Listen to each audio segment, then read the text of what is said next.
Ayan, magandang araw po sa inyong lahat. Ang aking gabay po is gustong magbigay ng mensahe tungkol sa mga may karelasyon, no? So, siguro titingnan natin kung ano yung energy ng ano ninyo, no? Ng iyong pagsasamahan, ng inyong relasyon at paano ka mapapabuti or paano nyo mapapabuti, no? Ang communication sa iyong partner at titignan din natin kung ano yung mga challenge ang kinakaharap ninyo, no? At paano mo ito malalagpasan.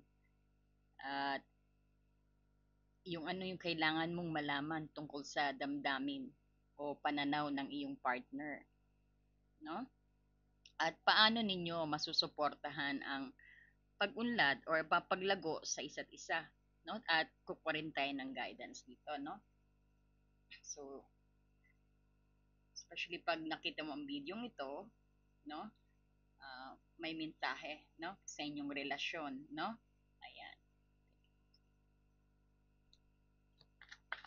Christmas na kaagad, no? Hindi ko makita yung ano, yung remote ko para lang maliwanag, no? Ayan. So,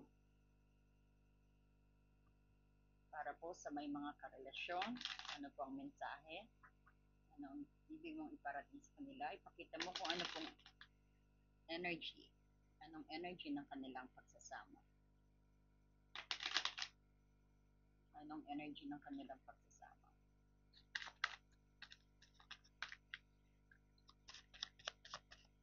Oops, dalawa na nahulog. Ayan, may problema nga ba? Five of Pentacles in reverse. At Hermit, pangalawa nating katanungan, no? Kasi bumagsak na siya eh.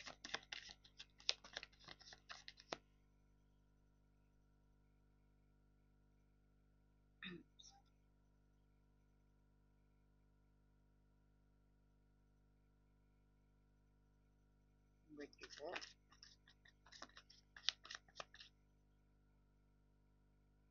Strength in reverse.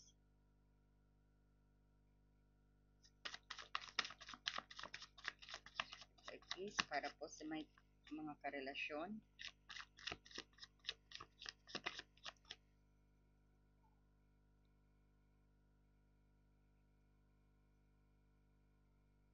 Ten of Wands.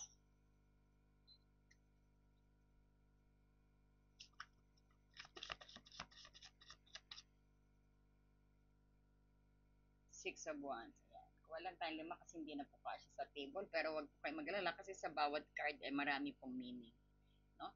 Pag didikit-dikitin lang natin yan, makakakuha na tayo ng mensahe. No? At syempre alam na ng spirit guide yan kung ano yung pinagdadaanan nyo. Kaya ka napunta sa video ito, no?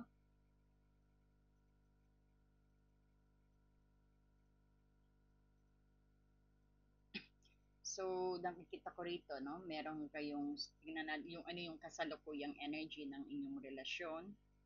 So, ito yung reverse card. Karap po sa akin ng card para ma-epektibo kong mabasa, no? So, ayan. So, reverse po ang nakuha ninyo dito yung sa anong energy. So, pag ang Five of Pentacles in reverse, ito yung positibong senyales, actually even na reverse siya, no? Kahit baligtad siya, positive ang ano nito, no? So ito yung pinapahiwatig nito na kahit ay unti-unting nakakabangon mula sa isang panahon ng kahirapan o pakiramdam ng pagiging nag-iisa, uh, ito ay parang yung sabihin natin bumabangon, no? Bumabangon pa rin ang inyong relasyon. Kung may financial na problema, o kung may sabihin nating pakiramdam na kulang, no, sa support, ito yung nagpapahiwatig na may pag-asa na malalagpasan ninyo. So, natin parang money is the problem na nalusutan naman ninyong dalawa, no? So, ang energy ninyo ngayon ay nasa yugto ng pagpapagaling at pagbangon, no? Ito ay isang magandang pagkakataon upang muli ninyong pagtibayan ang inyong samahan, no? So ibabalik ko sa inyo pag ano, no? Iharap ko sa inyo yung card pag natapos ko nang siyang ma-meditate at masabi sa inyo. Ayan, the Hermit, no? Ito yung paano mo ba mapapabuti ang komunikasyon sa iyong partner, kasi that is very important. Ang nakuha natin is the Hermit. So ang Hermit ito ay actually nagpapahiwatig na ang susi ay nasa mahusay na komunikasyon, or sabihin natin calm communication, at ang pagiging pagkuha ng bagong perspective, no, or introspective, no. Sa halip na magmadali sa pag-uusap, kailangan mong maglaan ng kailangan mong maglaan ng oras para mag-isa at pagnilayan mo, no, ang iyong mga sariling damdamin at pananaw before you speak. So, kailangan maging maingat sa pagsasalita at maging mahinahon, at isipin mo ng ilang beses ang babanggitin mo sa partner mo, no, o sa asawa mo, sa boyfriend mo, sa girlfriend mo, no, bago ka makipag-usap. Yan ang tatandaan, no. Ito yung dito mo mapapabuti ang komunikasyon ninyong dalawa, no. Magiging epektibo ang inyong komunikasyon, matatalakay ang lahat ng problema. So dapat think many times before you speak, no. So you need to know kung ano talaga ang gusto mong sabihin. Wag yung paputol-putol, wag yung yung pahapyaw, yung mga hint-hint, wag ganon, no? So, dapat bago ka makipag-usap sa iyong kapareha, alamin mo kung ano talaga yung gusto mong sabihin at kung bakit. Yan ang dapat naiin mo, no? So, maging mas mapagmasid ka at makinig ka rin at matuto ka ring makinig. So, ang card na ito actually is nagpapahiwatig na kailangan mong hanapin ang iyong sarili, no? Yung sarili mo, yung panloob mo. Sabihin natin panloob na karanungan para maging mas effective ang inyong pag-uusap, no? So ano yung mga hamon na kinakaharap ninyo at paano nyo ito malalagpasan? So may sagot dito kaagad, strength in reverse. Siguro ito, kahit reverse siya, makikita mo may magandang idudulot sa inyong relationship, no? Ito yung challenge actually din na maaari yung kinakaharap sa may kinalaman sa pagkawala ng lakas, or sabihin natin, o pag-control sa sarili. So ang strength reverse ay actually nagpapakita ng ng maaring may isa sa inyo na nawawalan ng pasensya, no. Hindi niyo makontrol ang isa't isa, o nagiging padalos-dalos, no. Kaya sinabi ng Hermit, no, pag-isipan bago magsalita. So sabihin natin, maaring nahihirapan kayong maging mahinahon or maunawain. So nagiging sanhi ng pag-aaway yan, no? So paano nyo malalagpasan ito? So kailangan ninyo muling hanapin ang inyong panloob na strength or lakas at pasensya. At mag-focus sa pagiging maunawain, no? At compassionate, or ang sabi natin, ang solusyon dito ay hindi sa pamamagitan ng fighting or disagreement or sigaw, no.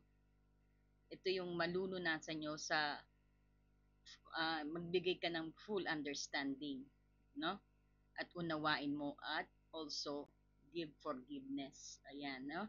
So subukang magpakita ng syempre ng pagmamahal at pag-unawa sa halip na pagiging dominante o agresibo, no.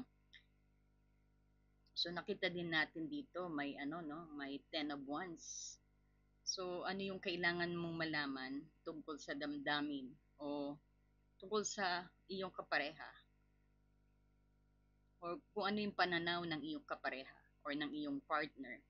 So 10 of Wands in reverse. So ang 10 of Wands in reverse actually, so iharap ko na sa iyo. Tal nakita ko na.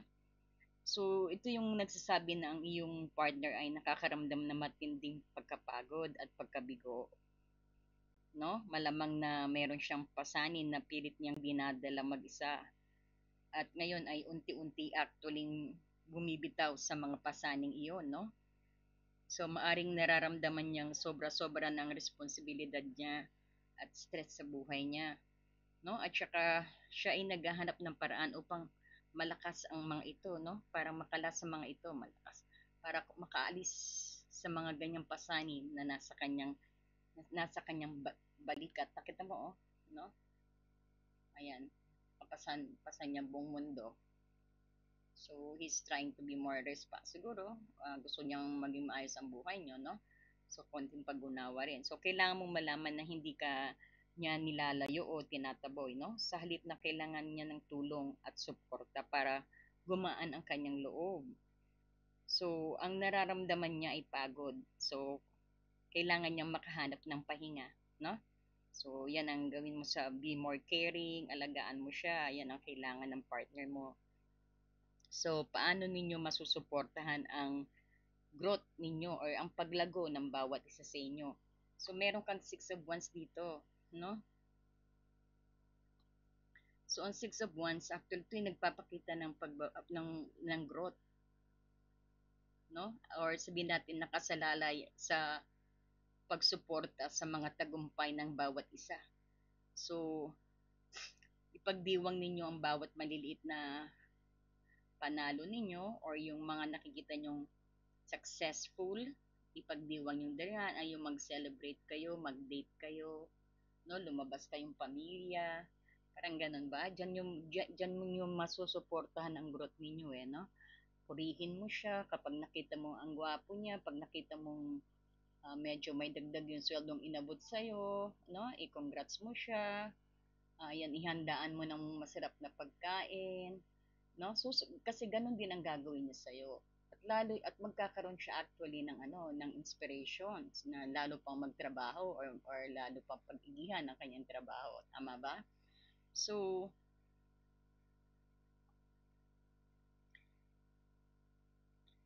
purihin yung bawat isa sa inyo at at saka kahit sa mga konting achievement ninyo, be appreciative to each other, no? Kung ikaw lang mag-isa nakikinig nito, i-share mo sa kanya, no? Tsaka magbigay kayo, yan sinasabi ko na nga na magbigay kayo ng pagkilala sa mga pagsisikap, no? Ninyong dalawa, i-celebrate ninyo kung ano mang accomplishment ang nangyari, kung nakabayad na kayo ng tuition, ng bahay, that is that is parang yan isang magandang ring i-celebrate. Oh, nagtrabaho ka, kita mo nabayaran natin ng tubig. Ayan, be more positive and be more jelly. Tama ba? So, ang card actually nito ay nagpapahiwatig na kailangan ninyong maging cheerleaders ng bawat isa, no? So, ang pagiging proud sa achievement ng inyong mga kapareha ay magpapalakas sa inyong relasyon. Tatandaan mo yan, ha? At magbibigay ng inspirasyon. So, upang magpatuloy, no? Ang paglago ninyong bilang mag-asawa ay nakasalalay sa pagiging isang solidong teamwork, no? Na naisipin mo na kayong dalawa ay teamwork, no? Dapat kayong manalo. Okay?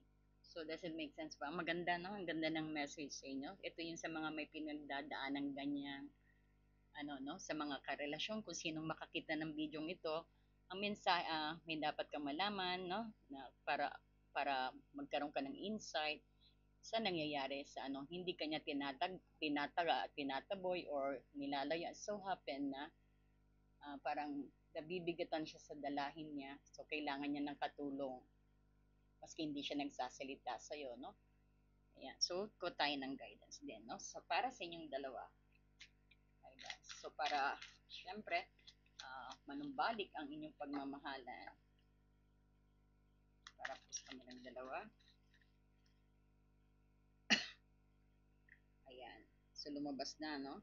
Ito ang magiging gabay ninyo. Ito yung tinuturuan ka kung paano makakaano, no? Maludutas lalo ang inyong mga problema. Moment daw. Ano ba yung moment? Ang sabi rito is, think of a special moment that brought you much joy with your partner. Ayan, ang sabi. para mag-isip ka raw yung mag-isip ka ng inyong mga nakaraan, ang inyong mga happy events, ang inyong mga masasayang panahon na nagliligawan kayo, yung first kiss yung dalawa, kung saan kayo nag-date, no? Kung saan kayo yung kung yun na, alam mo na kung saan kayo ganyan, yung pag-usapan nyo. Be friends to each other, no? Tsaka sinasabi rin nito yung ano na parang maging ano kayo, parang para nakakabata yung laging tumatawa actually, no? So, laughter is the best medicine din. I-apply nyo din yan sa inyong dalawa. So, nagbigay ng message sa inyo dito na moment, uh, sinasabi dito is mag-focus kayo sa special na sandali rin ninyo o sa mga ano nga sa mga past experiences ninyo na napakasaya ninyo. Sabihin natin yung mga nagdadala ng labis na kaligayahan sa inyong relasyon, kung kailan yung nanganak yung first baby nyo, pag-usapan nyo yung tungkol sa mga anak ninyo. Make sure wag kayong matutulog, na kinatulugan yung away, no? Kasi hanggang kinabukasan ganun yan. Magpasensyahan. So, isipin mo rin yung isang particular na pangyayari, no? O isang alaala na kasama mo yung partner mo na nagdudulot ng matinding kagalakan. So, anong nangyari, nasaan kayo noon? Yan ang isipin nyo, anong emosyon at nararamdaman nyo, no? Or ikaw. So, ang alaalang iyan ay isang mahalagang bahagi ng inyong pagmamahalan. So, ito yung sumisimbolo ng kung anong meron kayo. So, at ito yung nagpapaalala sa iyo na ng dahilan kung bakit mahalaga ang taong iyan sa buhay mo. So, sa pagbasa na ito at ng tarot, actually, gagamitin natin ang mga card na ito na mas para maunawaan mo. No, ayan, itong para mas maunawaan mo kung paano ninyo mapanatili o mapalago ang ganitong klaseng kaligayahan. So, ayan, with the help of also ng ating oraculo card, no? Sinasabi na balikan ninyo yung kahalagahan ng simpleng sandali at kung paano ninyo ito magagamit bilang pundasyon, no, sa mas matibay at masayang relasyon, no? Yan, sana nakapulot ka ng magandang aral. So, sana ma-resolve man ano mo yung kinakaharap na yan. Huwag masyadong magtampuhin, no? Balik-balikan mo ang video ito para magabayan ka at least makakuha ka kung paano mo re-resolve, no? Ayan, so ang video ito ay para sa mga may relasyon na may pinagdadaanan or sabihin natin kung sino man nakakita ang video ito pa, ang mensaheng ito ay para sa iyo. Okay, thank you and God bless you.